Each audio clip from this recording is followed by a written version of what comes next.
الحمد لله نحمده ونستعينه ونستغفره ونؤمن به ونتوكل عليه ونعوذ بالله من شرور أنفسنا ومن سيئات أعمالنا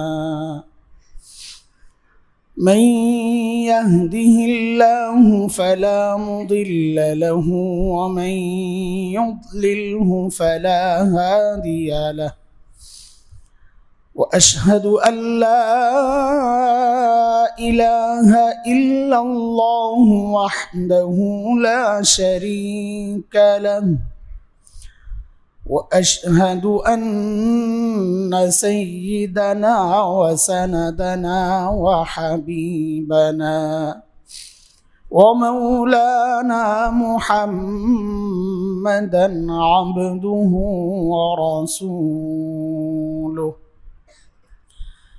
اللهم صل على محمد وعلى آل محمد كما صليت على إبراهيم وعلى آل إبراهيم إنك حميد مجيد اللهم بارك على محمد وعلى آل محمد كما باركت على إبراهيم وعلى آل إبراهيم إنك حميد مجيد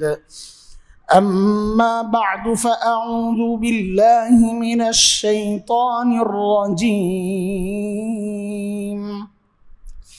بسم الله الرحمن الرحيم بلى من كسب سيئة وأحاطت به خطيئته فأولئك أصحاب النار هم فيها خالدون آمنت بالله صدق الله العلي العظيم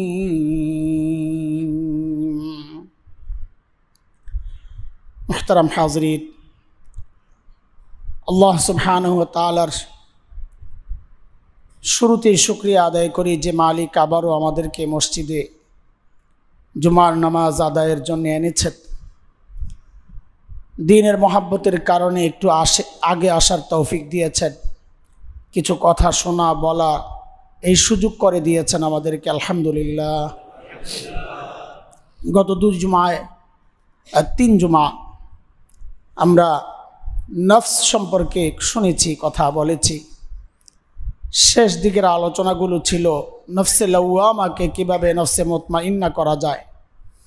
যেই নফসে মুতমাইন্না সেই সৌভাগ্যবান নফস যাকে আল্লাহ তাআলা মৃত্যুর সময় খুব আদর করে ডেকে নিজের কাছে ডেকে নেবেন জান্নাতে দেওয়ার জন্যে।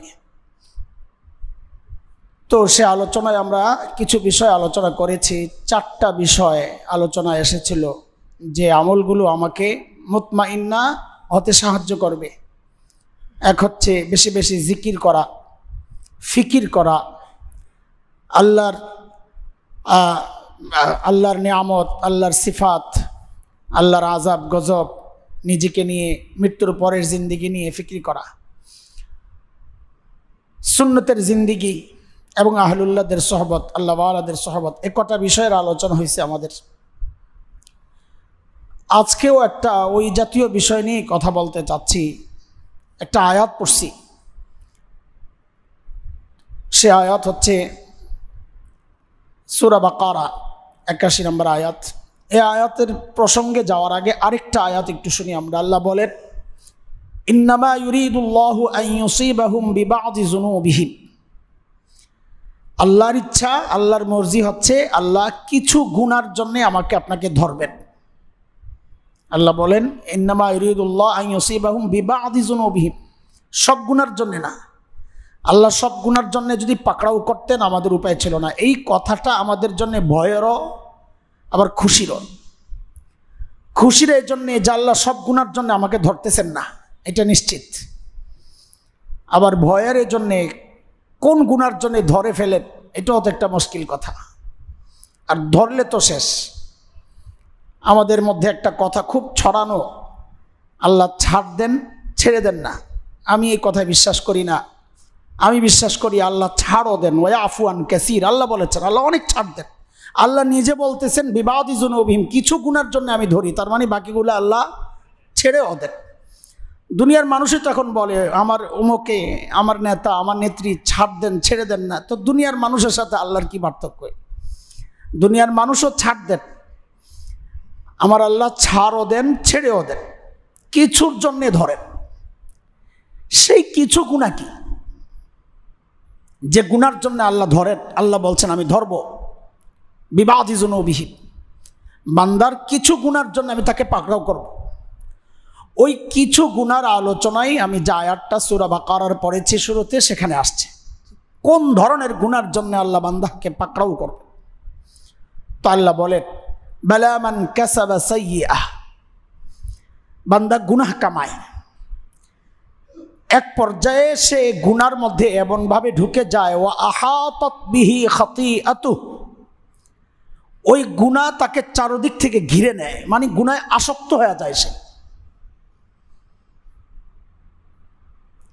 গুনাহ কাউকে ঘিরে নেয় এমন যদি হয়, তো আল্লাহ বলতেছেন ফাউলাইকা আসহাবুন নার, এরাই হচ্ছে জাহান্নামী। এরপরে আল্লাহ তাআলা আরেকটু কঠিন করতেছেন, হুম ফিহা খালিদুন, সেই জাহান্নামে তারা চিরকাল থাকবে। এখানে অনেকগুলো বিষয় চলে আসছে। ওই গুনার কারণে জাহান্নামে যাবে এবং চিরকাল থাকবে। চিরকাল আমরা জানি শুধু জাহান্নামে থাকবে শুধু কাফেররা, ইমানদার চিরকাল জাহান্নামে থাকবে না। তার যতটুকু শাস্তি ভোগ করার সে ভোগ করে আবার জান্নাতে চলে আসবে। তাইলে কিছু গুনাহ এমনও হয় যে গুনাহগুলো জাহান্নামে যাওয়ার কারণ, এটা এক। আবার কিছু গুনাহ এমনও হয় যে ওই গুনাহগুলো করতে করতে সে এমন একটা পর্যায়ে চলে যায় যে সে বেঈমান হয়ে যায়, তখন ওই গুনাহগুলো তার চিরকাল জাহান্নামের কারণ হয়। এখন একটু চিন্তা করেন তো আপনারা, সেই গুনাহগুলো কি হইতে পারে যেই গুনায় আমাদেরকে চারদিক থেকে ঘিরে নেয়, ঘিরে আছে।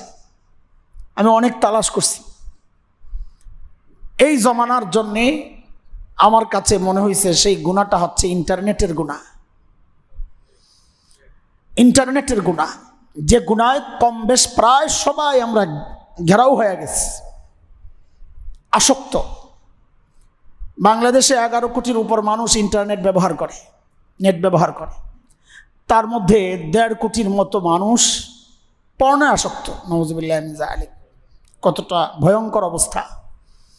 হ্যাঁ, সেই 1.5 কোটি যদি আপনি চিন্তা করেন, শিশু আর বুড়া যদি বাদ দেন, 11.5 কোটি থেকে শিশু আর বুড়া যদি, এখন তো শিশুরাও নেট ইউজ করে বলে, তাদের লেখাপড়ায় বলে লাগে, তো এদেরকে যদি বাদ দেন আর একদম বুড়াদেরকে যদি বাদ দেন, মাঝখানের যেই অংশটা যুবক শ্রেণী, তো সংখ্যাটা তো 3 ভাগের 1 ভাগে চলে আসে, বা অর্ধেকই ধরলাম। সেই অর্ধেকের মধ্যে যদি 1.5 কোটি যায়, তাহলে যুবকদের কত % পর্নোয় আসক্ত?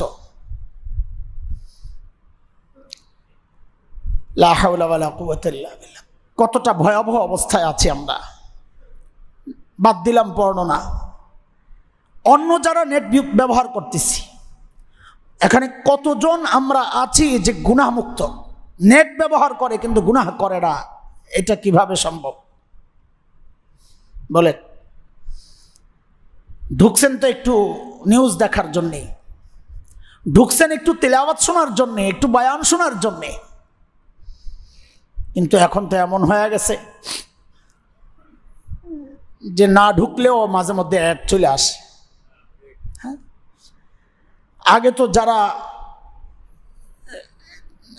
চালাইতো ওরা যদি অ্যাড চাইতো ওদের আয় ব্যবসার জন্যে তাইলে আসতো। এখন কিছু কমন অ্যাড যেগুলা এরা যুক্ত না করলেও চলে আসে। আমাদের বয়ান দেয় আমাদের কিছু ভাই, জুমার বয়ান, তো ওরা নাকি মাঝে মধ্যে কমেন্ট করে কেউ কেউ যে ভাই আপনাদের অ্যাডগুলো বন্ধ করা যায় না। এটা হয়তো তিনি জানেন না যে অ্যাড এটা ইচ্ছায় যায় না। আমাদের এগুলার আয়ের জায়েজ না জায়েজ পরে দরকারও নাই, এমনি চলে আসে। এর মধ্যে আগাইতে থাকলে আরেকটা বয়ান আগাই দেখি মাঝখানে তো ওরা আরেকটা ঢুকাইয়া দেয়। বলার জন্যে বলছি, শুয়ে পড়ছি 11টায় অথবা 10টায়, টার্গেট 11টার মধ্যে ঘুমাবো, তো এখন কি করব, মোবাইলটা হাতে নিচ্ছি। বালামান কাসাবা সাইয়্যাহ, আয়াত মিলান, একটু একটু করে গুনাহ শুরু হয়েছে। এরপর আল্লাহ বলতেছেন ওয়া আহাতাত বিহি খাতিআতু, তার গুনাহ তাকে ঘিরে নিস। ওই 11টা থেকে আবার চলে গেছি 12টায়, আরেকটু ছিলাম তিলাওয়াতে, সেখান থেকে ঢুকলাম গজলে, গজল থেকে নারীর গজল, নারীর গজল থেকে নারীর গান, গান থেকে সিনেমা, সিনেমা থেকে এইবার ইউটিউব বন্ধ, ফেসবুক বন্ধ, এবার ডাইরেক্ট ঢুকে যাও। ফজর পর্যন্ত চলতেছে এইভাবে। ফজরের সময় হায় হায় আমার 7টায় অফিসে যেতে হবে, একটু ঘুমাই, গেল ফজর নামাজ শেষ। এভাবেই চলতেছে অধিকাংশের জিন্দেগি। অস্বীকার কেমনে করবেন? হ্যাঁ, আমাদের এক বুজুর্গ বলতেন, আরে ইন্টারনেট একসাথে না লেখা আলাদা লেখো, ওইটাই হলো বাস্তবতা। ইন্টারনেট, জালে ফাঁসো, জালে ঢুকো। এই সেলফোন, হযরত বলতেন যে সেলফোন না, এটা তো হেলফোন। এই ফোন আমাকে জাহান্নামী বানায় দেয়। আল্লাহ বলতেছেন ওয়া আহাতাত বিহি খাতিআতু। ও যুবক ভাই, আল্লাহর ওয়াস্তে নিয়ন্ত্রণ করেন, আল্লাহর ওয়াস্তে নিয়ন্ত্রণ করেন। এই মোবাইল নিয়ন্ত্রণ করতে না পারলে, নেটের এই আসক্তি নিয়ন্ত্রণ করতে না পারলে, হাজার ওয়াজ নসিহত কোনো কিছুই আমাকে গুনাহমুক্ত জীবন দিতে পারবে না, অসম্ভব। এটা আপনি গুনাহে ডুববেন আর বলবেন আমারে বাঁচান, এটা কিভাবে সম্ভব? এটা কিভাবে সম্ভব? আল্লাহ আল্লাহ আমাকে সহ সবাইকে এই আসক্তি থেকে হেফাজত করেন, আমিন। এক ভয়ঙ্কর অবস্থা চলতেছে এখন আমাদের এই সমাজ। আরে আমি তো ভুল বলছি, 1.5 কোটি 1.25 কোটি পর্ণ আসক্তি না, এটার সংখ্যা আরো অনেক বেশি। পর্ণ 1.25 কোটি হচ্ছে ওই যে পাবজি গেম খেলে ওই গেমের আসক্তি, পর্ণ না, পর্ণ আরো বেশি। সেটা পার্সেন্টেজটা বলতে আমার ইতস্ত লাগতেছে, সেটা নাকি 80-র কাছাকাছি %। নাউজুবিল্লাহ মিন যালিক। এবং এটা আমরা বিশ্বাস করব না কেন? গত বছর আগে আপনাদের মনে থাকার কথা, আমাদের এই যে রেসিডেন্সিয়াল মডেল কলেজ, আমাদের দেশের এলিট শ্রেণীর বাচ্চারাই তো পড়ে ওখানে নাকি। হঠাৎ কি নিউজ আসলো, বাচ্চারা বেঞ্চের মধ্যে মলমূত্র ত্যাগ করছে। কেন এটা? তো মানব জমিন রিপোর্ট করছিল, আমার মনে আছে 8-10 বছর আগের কথা সম্ভবত। কেন এটা? তল্লাশি শুরু হয়েছে, পরে দেখা গেল কি রিপোর্ট কি আসছে, বাচ্চারা টয়লেটে লম্বা সময় থাকে, আবাসিক ছেলে যারা, কেন থাকে? এখানে ছোট্ট ছোট্ট বাচ্চারা আছে, আমাদের বলতে ইতস্ত লাগে, কিন্তু বাবাদের সতর্কতা আমরা চাই, সেজন্য বলতেছি। কেন থাকে তালাশ করতে করতে ওই যে এক বাচ্চা মানুষ ভালো করে ধরছে, বলে দিস কি করো, প্রত্যেকের কাছে মেমোরি আছে, মোবাইল আছে।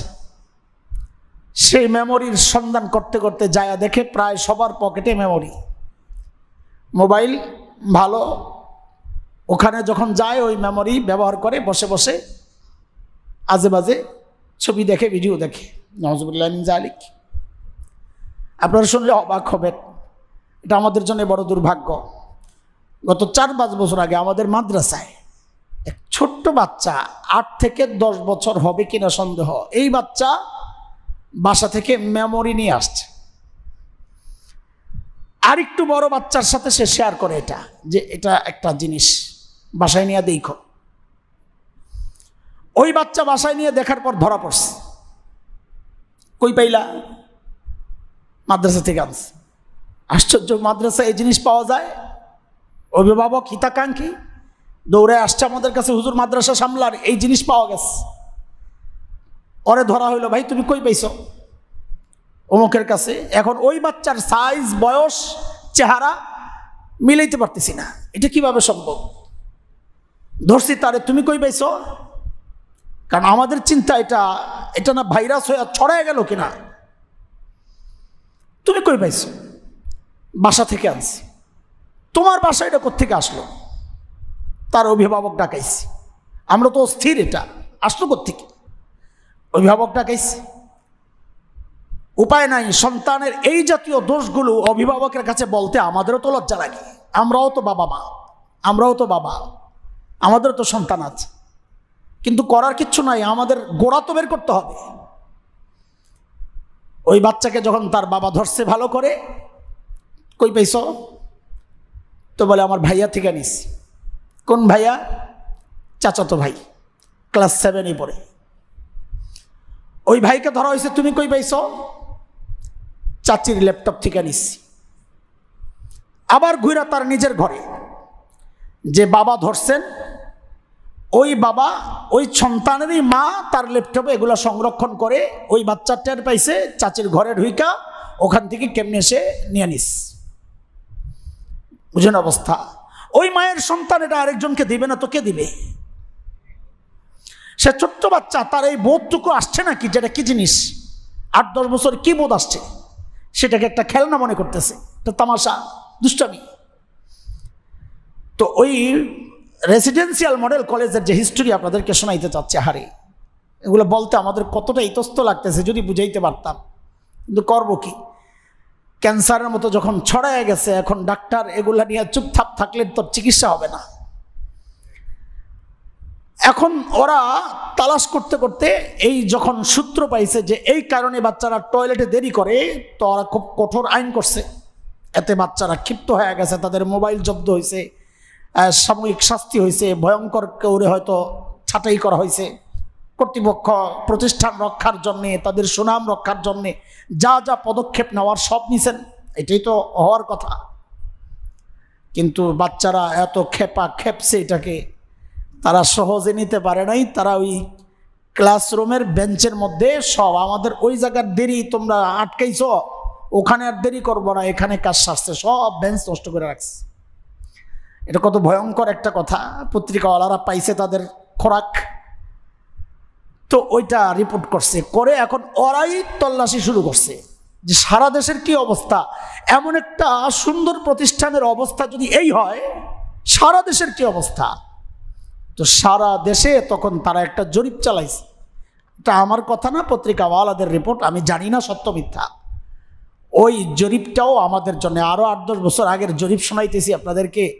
তো তারা জরিপে প্রকাশ করেছিল বাংলাদেশের 65 থেকে 75, আর ক্লাস হচ্ছে 6-7 বাচ্চা কত বয়স বলে? 13-14, ধরলাম 15, গ্রামের ছেলেবেলে একটু বয়স বেশি হয়, ধরলাম 15। 65 থেকে 75% বাচ্চা সরাসরি বন্ধুবান্ধব, বড় ভাই এদের মাধ্যমে অথবা নিজেই, আল্লাহ, এই পরিমাণ বাচ্চা পর্নে আসক্ত, যারা গোপনে নীল ছবি দেখে। নাউজুবিল্লাহ, নাউজুবিল্লাহ। কোথায় আছে চিন্তা করেন। এই বাচ্চার সামনে নবীকে কেউ গালি দিলে তার দিলের মধ্যে আগুন কেন জ্বলবে আপনি বলেন? এই যুবক যখন কলেজ যায়, ইউনিভার্সিটিতে যায়, তার পাশের সঙ্গী দাড়ি টুপি নিয়ে কথা বললে তার দিলের মধ্যে আগুন কেন জ্বলবে আপনি বলেন? কারণ তার দিল তো আগে থেকেই পচে নষ্ট হয়ে চরম পর্যায়ে চলে গেছে। সে ইমানের কথা তো মুখে বলে, তার হৃদয়ে তো ইমানের সেই দরদ নাই, থাকবে কোত্থেকে? দিল তো নষ্ট হয়ে গেছে। হালত তো এখন এমন। এক সময় আমরা দেখছি ইসলামের বিরুদ্ধে কথা বললে ভাঙচুর হইতো, খুব আগুন জ্বালাও। এটা আমি বলি না, উৎসাহিত করছি না। বাবরি মসজিদে যখন সর্বপ্রথম হামলা হয়, পুরো ঢাকায় আগুন জ্বলছে, কিন্তু পরিবর্তনটা দেখেন, এখন ভেঙ্গে একদম শেষ করে মন্দির বানানো হয়েছে, কোনো আওয়াজ নাই। আমি আবারও বলছি, উৎসাহিত করছি না। একসময় শবে বরাতে আমাদের প্রত্যেকটা দোকান দোকানে মিলাদ হইত। ওই সময় আমরা দেখতাম হুজুরদের পকেটে এত বড় লিস্ট থাকতো, এরপরে কই যাবে, এরপরে কই যাবে, এরপরে কই যাবে। এক একজনের 25-30টা করে কন্ট্রাক্ট, 50টা। যিনি মেন থাকেন তার তো শতাধিক, তিনি লোক নিয়োগ করেন। এক সময় ছিল এমন, আলহামদুলিল্লাহ এখন আর এটা নাই। তো এখন আপনি বলবেন মানুষ বুঝে গেছে কোনটা বেদাত কোনটা সুন্নত। আমি বলি না না, এই কারণে মানুষ মিলাদ ছাড়ে নাই। তাহলে তো আমার খুশির খবর ছিল যে বেদাত চিনে গেছে মানুষ। মানুষ তো এই আমল ছাড়ছে দ্বীনি অনুভূতি নষ্ট হওয়ার কারণে। পার্থক্যটা বুঝাইতে পারছে কিনা? ভাঙচুর করা, জ্বালাও পোড়াও করা, এই কারণে মানুষ ছাড়ে নাই, যেটা ভিন্ন ধর্মাবলম্বীদের উপর জুলুম। এই অধিকার আমার দ্বীনও দেয় নাই, আমার শরীয়তও দেয় নাই। একজনের কারণে আরেকজনের উপর আঘাত করা, এই অধিকার আমার দ্বীন আমাকে দেয় নাই। মানুষ যে এই প্রতিবাদ করা ছাড়ছে, এই কারণে ছাড়ে নাই, ছাড়ছে তার দ্বীনি অনুভূতিটাই নষ্ট হয়ে গেছে, প্রতিবাদী অনুভূতিটাই নষ্ট হয়ে গেছে। ছাড়ছে তো এই কারণে, আফসোস তো ওই জায়গায়। তো বলেন ছাড়বে না কেন? তার দিলের হালত কি? এমন গুনার মধ্যে যে একদম ঢুকে যায়, ডুবে আছে। কোরআনের ভাষায় আহাতাত বিহি খাতিআতু, যে গুনাহ তাকে ঘিরে আছে, সে গুনার ভেতরে থেকে সে পাপের এই রাজ্যে বসবাস করে, সে নেক আমলের অনুভূতি তার জাগবে কোত্থেকে? বলেন কোত্থেকে জাগবে? এত কথা বলছি, এত এত কথা আসতেছে, হ্যাঁ যাচ্ছে কোথায়? যাবে কোথায়? মসজিদে আসতেছে কয় মিনিট, নেটের সাথে থাকতেছে কয় মিনিট। মাঝে মধ্যে আমাদের কাছে অনেকে এসে পরামর্শ চান, হুজুর নামাজে মনোযোগ থাকে না, নামাজে মনোযোগ কিভাবে আনা যায়? তো আমাদের বড়রা তো মনোযোগের জবাব দিছে না, আমল দিছে না। এখন আমি বলি এই আমলে কোনো ফায়দা নাই। কেন নাই? কারণ মানুষ অভ্যাসের গোলাম। মানুষ অভ্যাসের গোলাম। 5 ওয়াক্ত নামাজ পড়তে কয় ঘন্টা লাগে? বলে কয় ঘন্টা লাগে? সর্বোচ্চ 1 ঘন্টা। 5 ওয়াক্ত নামাজ পড়তে সর্বোচ্চ 1 ঘন্টা লাগে। মসজিদের আনুষ্ঠানিকতার কারণে একটু সময় হয়, দেরি লাগে, আজান হয়, অপেক্ষা হয়, তারপরে জামাত হয়। কিন্তু শুধু নামাজ পড়তে তো 1 ঘন্টার বেশি লাগে না। 24 ঘন্টার 1 ঘন্টা আপনি নামাজে, আর 23 ঘন্টা আপনি দুনিয়ায়। তো 23 ঘন্টা যেখানে বাহিরে বাহিরে মন, দেমাগ, দিল সব ঘুরতেছে, এই 1 ঘন্টায় মনোযোগ আসবে কোত্থেকে? আপনি আগে ওই 23 ঘন্টা ঠিক করেন, 1 ঘন্টা ঠিক করা লাগবে না। বাসের হেল্পারদের কথা বলি না মাঝে মধ্যে আপনাদেরকে? রাতে ঘুমায়ও মাঝে মধ্যে বউর উপর থাপ্পড় লাগায়, বলে ওস্তাদ বামে প্লাস্টিক। থাপ্পড় লাগাইতেছে কই? নিজের বউয়ের গায়ে। কারণ সারাদিন সে কাজ করছে ওইটাই, ওস্তাদ বামে প্লাস্টিক।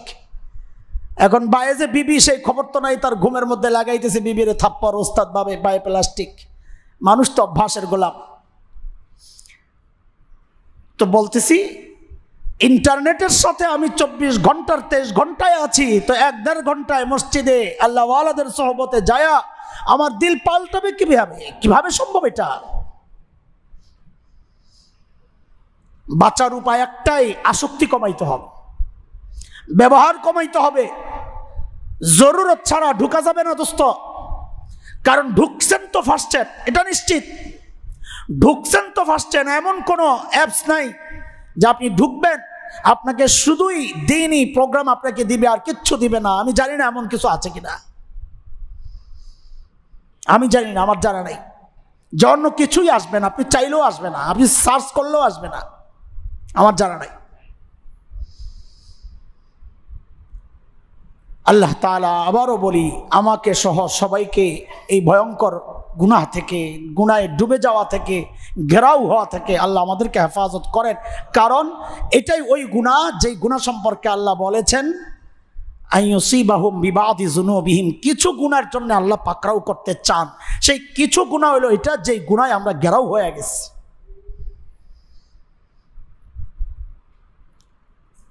বাঁচার উপায় কি? ও যুবক ভাইরা খেয়াল করো, বাঁচার উপায় কি? আমরা যদি বলি উপায় কি, তো আমি বলবো সবচেয়ে বড় উপায় হচ্ছে নিজের দৃঢ়তা। আমাকে বাঁচতেই হবে। হাজারো নসিহত করলাম, আমি পাক্কা নিয়ত করলাম না, তো এই নসিহত আমাকে কে কে কে আপনাকে গুনাহ থেকে বাঁচাবে? আমি নিজে যদি ইচ্ছা না করি তো কে আমাকে বাঁচাবে? আগুনের দিকে হাঁটতেছি আর বলতেছি হুজুর বাঁচবো কেমনে? আরে ভাই তুই দাঁড়া, তাইলে তো বাঁচবি। এসব সোজা না। আগুনের গহ্বর সামনে, ওদিকে আমি হাঁটতেছি আর আশেপাশের মাওনাদেরকে জিজ্ঞেস করতেছি হুজুর ওই আগুন থেকে বাঁচবো কেমনে? বলে বাঁচার উপায় তো তুই দাঁড়ায় যা, আগাইস না। আর আমি হাঁটতেছি ঠিকই আর বলতেছি বাঁচবো কেমনে? তোমাকে ধৈর্য কে আটকাবে তুমি হাঁটতে থাকলে? হ্যাঁ,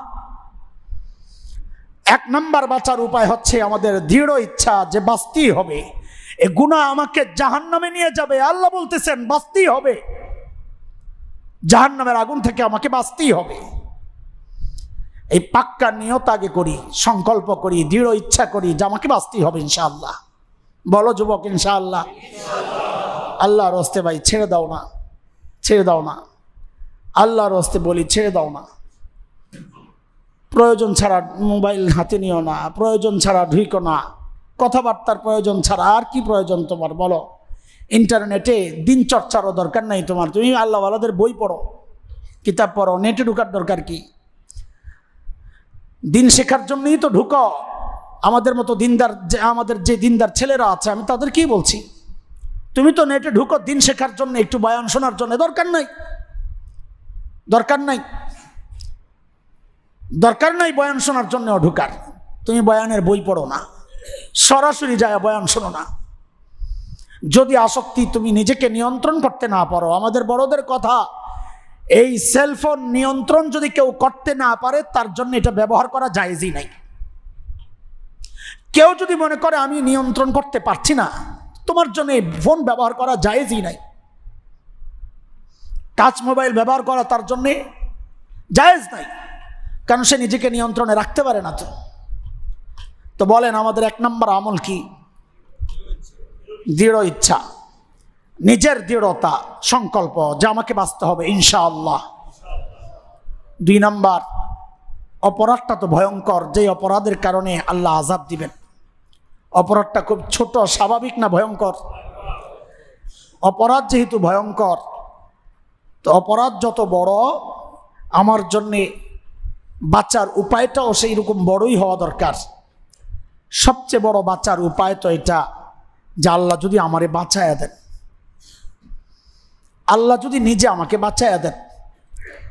এর জন্যে নবী আলাইহিস সালাম আমাদেরকে দোয়া শিখাইছেন যে গুনাহ থেকে বাঁচতে, নেক আমলে উপর থাকতে আল্লাহর কাছে দোয়া করো। প্রত্যেক ফরজ নামাজের পর নবী আলাইহিস সালাম দোয়া শিখাইছেন। কি দোয়া? আল্লাহুম্মা আনতাস সালাম ওয়া মিনকাস সালাম তাবারাকতা ইয়া যাল জালালি ওয়াল ইকরাম লা ইলাহা ইল্লাল্লাহু ওয়াহদাহু লা শারীকা লা লাহুন নি'মা ওয়া লাহুল ফাদল ওয়া লাহুস সানাউল হাসান লা ইলাহা ইল্লাল্লাহু মুখলিসিনা লাহুদ-দ্বীন ওয়ালাউ কারিহাল কাফিরুন আল্লাহুম্মা লা মানি'a লিমা আ'তাইত ওয়া লা মু'তিয়া লিমা মানা'ত ওয়া লা ইয়ানফা'ু যাল জাদ্দি মিনকাল জাদ। আমি তো সবটা পারি না, আমি বলতে আপনাদের অনেকের কথা বলতেছি, কিন্তু আমাদের যেই অংশটুকু দরকার এটা অন্তত শিখে নেব। সেটা হচ্ছে আল্লাহুম্মা আইন্নি আলা যিকরিকা ওয়া শুকরিক ওয়া হুসনি ইবাদাতিক। বলেন আমার সাথে, আল্লাহুম্মা আইন্নি আলা যিকরিক ওয়া শুকরিক ওয়া হুসনি ইবাদাতিক। আল্লাহ আপনার জিকির, আপনার শুকরের তৌফিক আমাকে দান করেন। আল্লাহ সুন্দর ইবাদতের তৌফিক আমাকে দান করেন।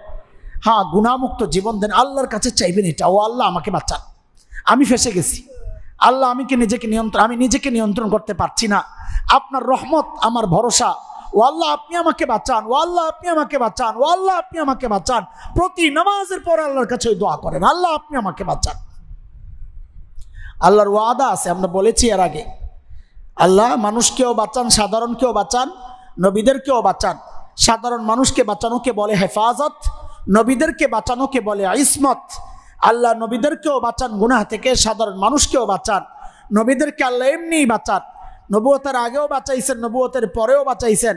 সাধারণ মানুষ যদি বাঁচতে হয় আল্লাহর হেফাজতে, তাকে মুজাহাদা করতে হবে, প্রচেষ্টা করতে হবে, তাইলে আল্লাহ বাঁচাবেন। সেই প্রচেষ্টার একটা হচ্ছে আল্লাহর কাছে দোয়া করা।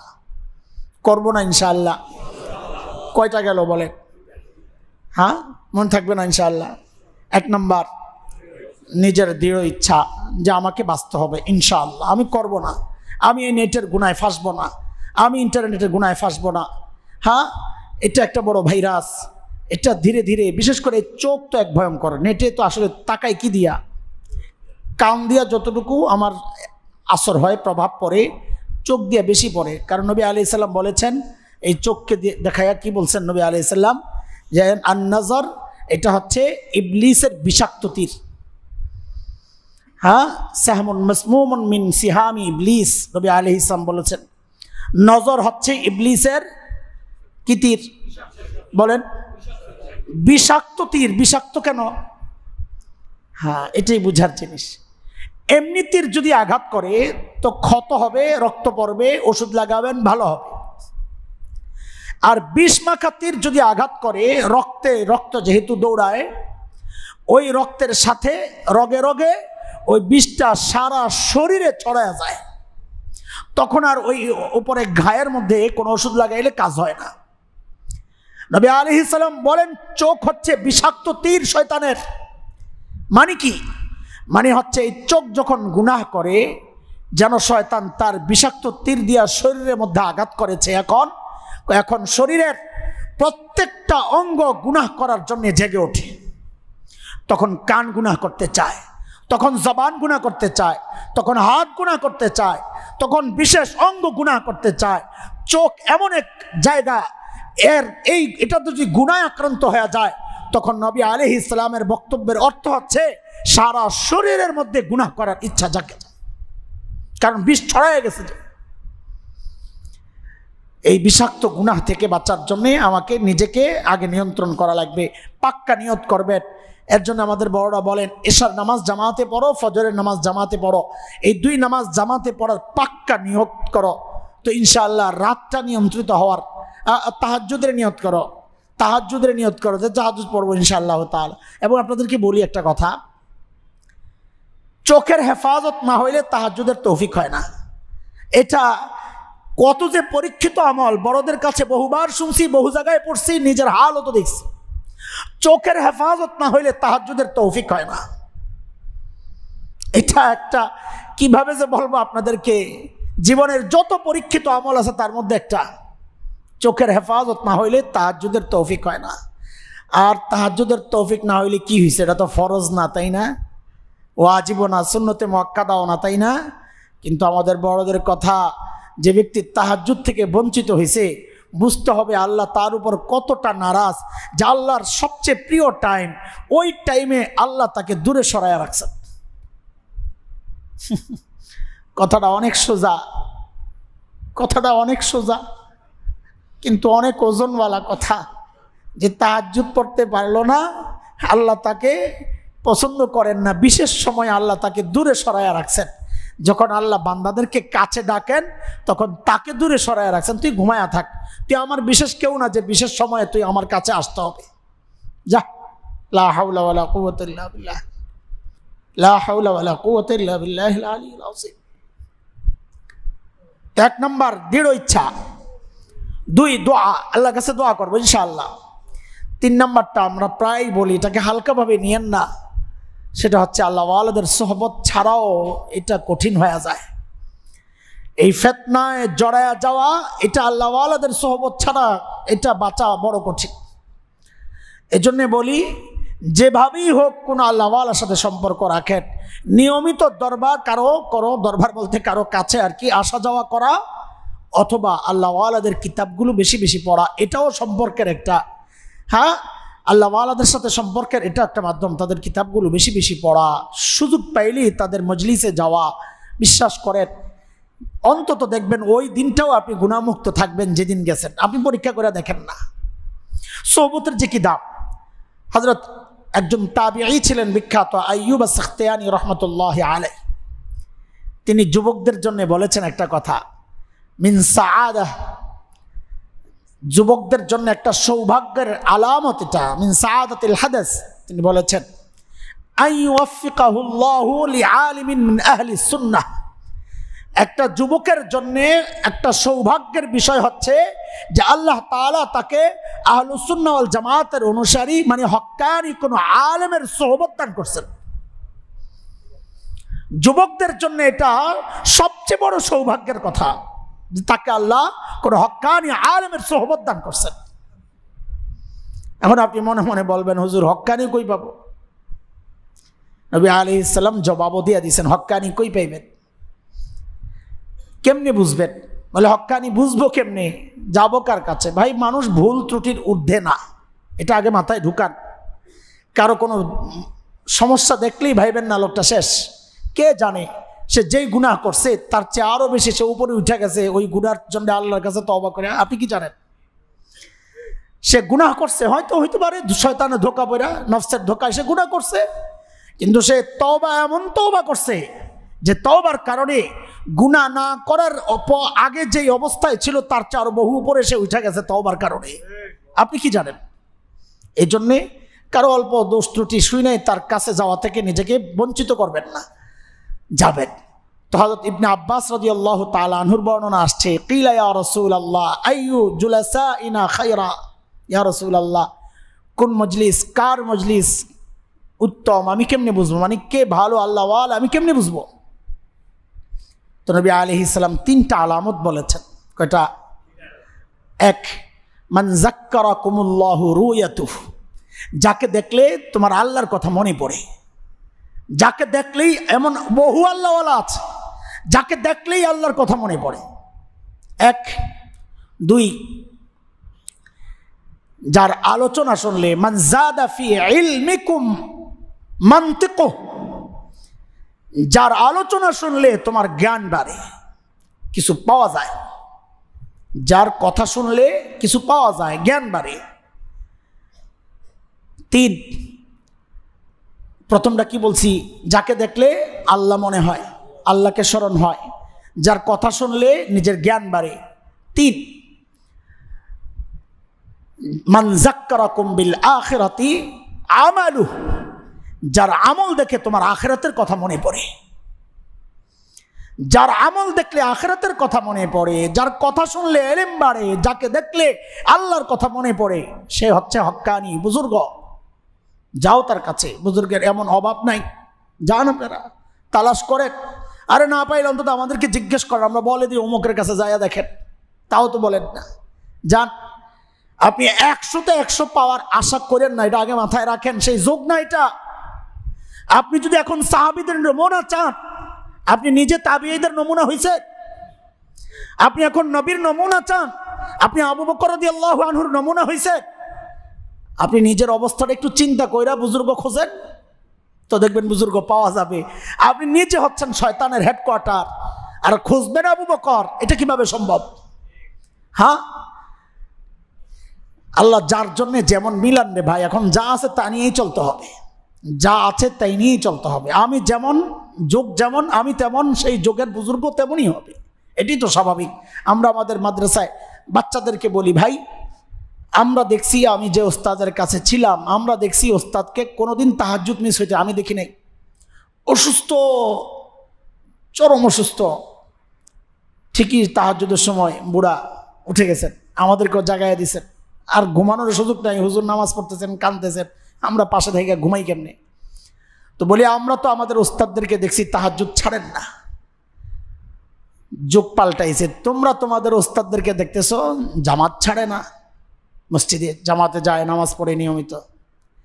আবার তোমাদের শাগরেদরা তোমাদেরকে দেখবে যে জামাত ছাড়ে কিন্তু নামাজ ছাড়ে না। আবার তোমরা যখন পড়াবা তোমাদের শাগরেদরা দেখবে হ্যাঁ পরবর্তীতে ঈমান আছে নামাজ ছাড়ে।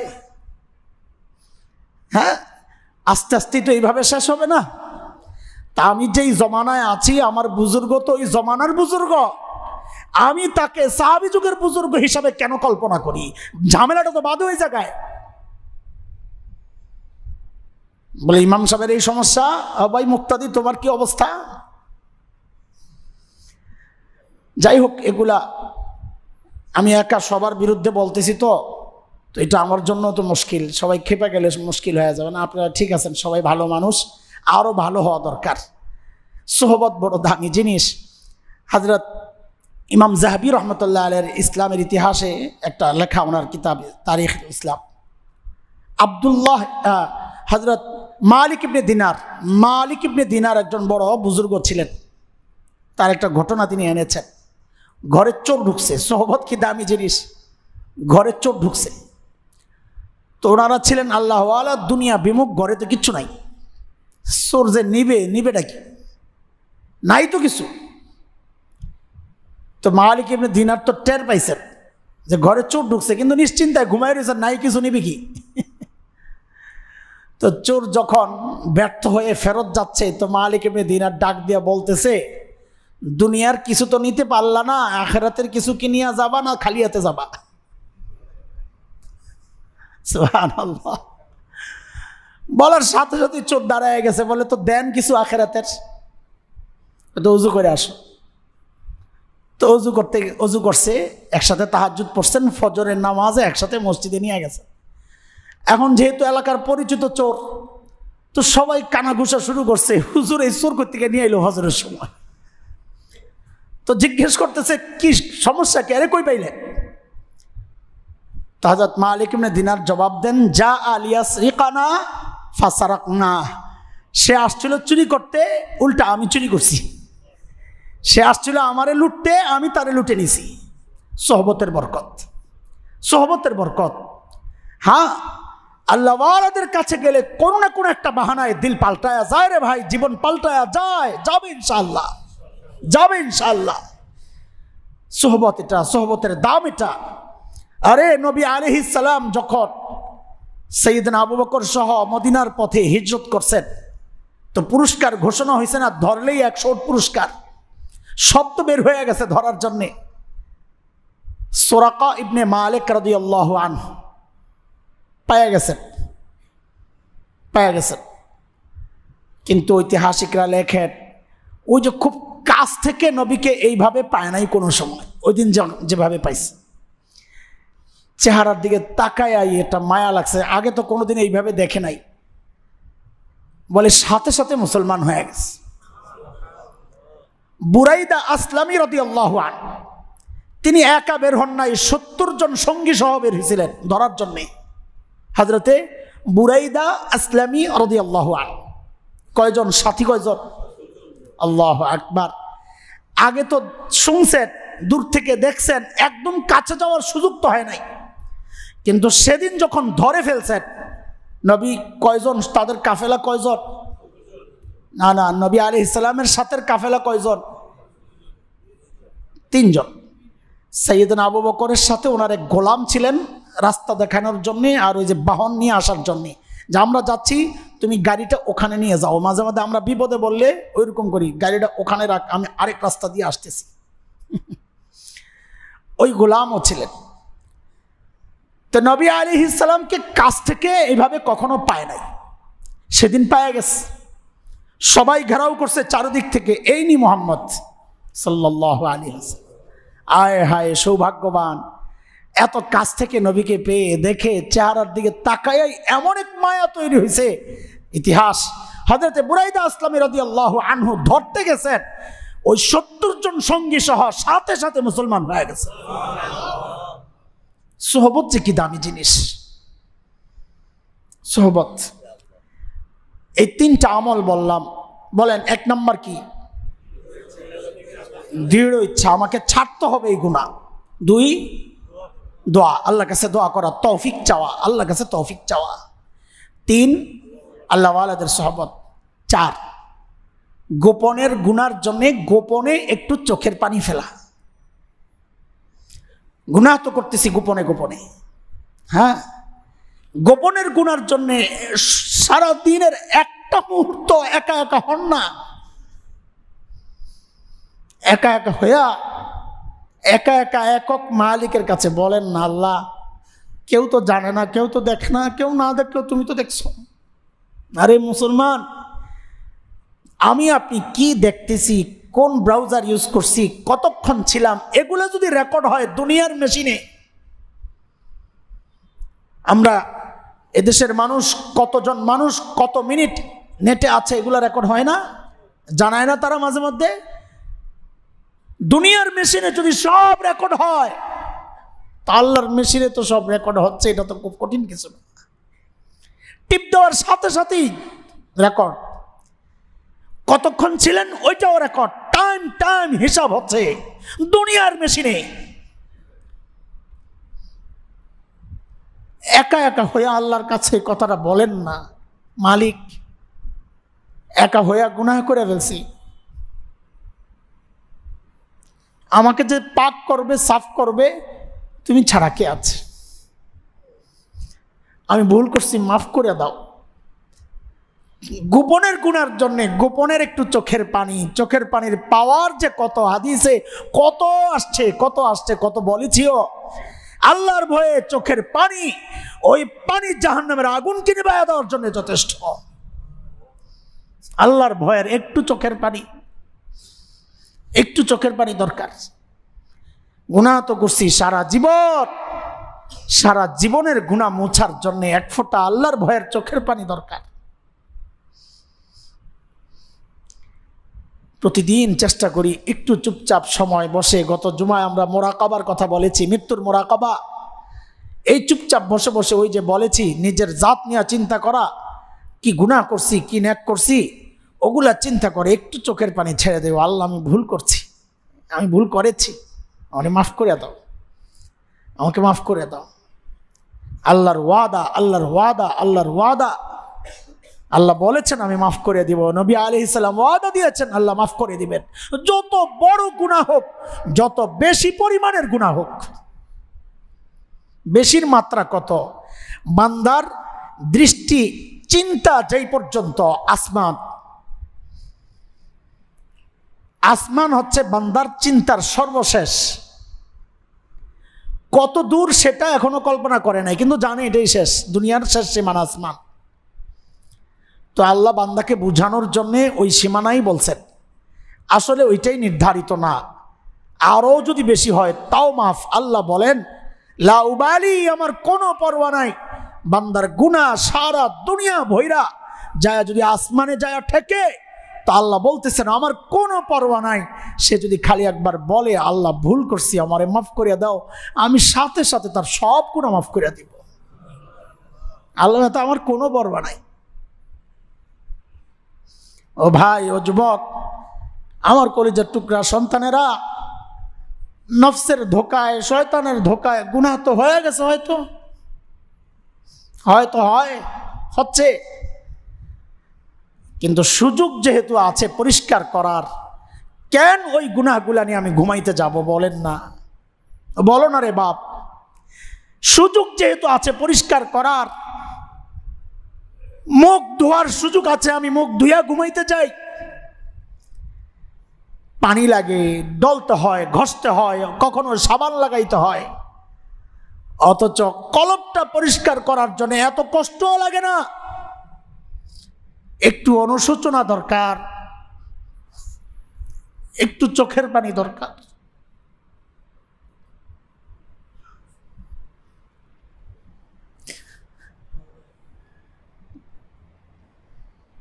দুনিয়ার স্বার্থের জন্য কত জায়গায় যায় কান্নাকাটি করো, দুনিয়ার স্বার্থের জন্য কতজনের হাত পায়ে ধরো, আখিরাতের স্বার্থের জন্য মালিকের হাতে পায়ে ধরার একটু অনুভূতি কি তোমার জাগে না?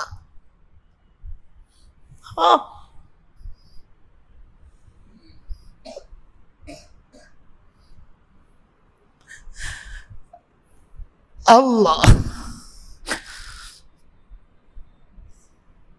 কান্নার অভ্যাস তৈরি করো।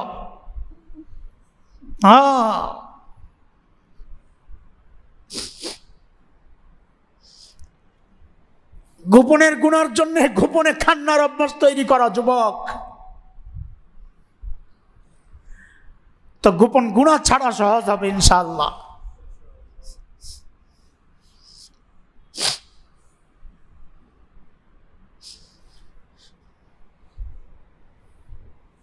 লা হাওলা ওয়ালা কুওয়াতা ইল্লা বিল্লাহ।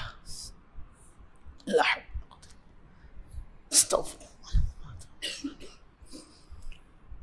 আল্লাহ, তো বলেন এক নম্বর কি বলেছি? নিজের দৃঢ় ইচ্ছা আগে, যে আমি ছাড়বো ইনশাআল্লাহ, আমি গুনাহ করব না, আমি গুনায় ফাঁসবো না, আমি নেটের ফাঁসবো না।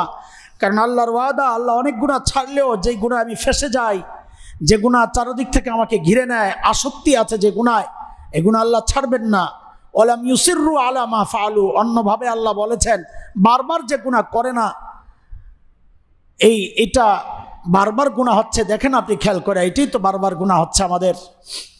তো দৃঢ় ইচ্ছা করা যে আমরা এই গুনাহ করবো না ইনশাআল্লাহ। 2, আল্লাহর কাছে সাহায্য চাওয়া, আল্লাহর সাহায্য চাওয়া, আল্লাহর নুসরত চাওয়া, আল্লাহর তৌফিক চাওয়া।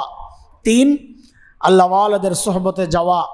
4, গোপন গুনার জন্যে গোপনে আল্লাহর কাছে একটু চোখের পানি ফেলা।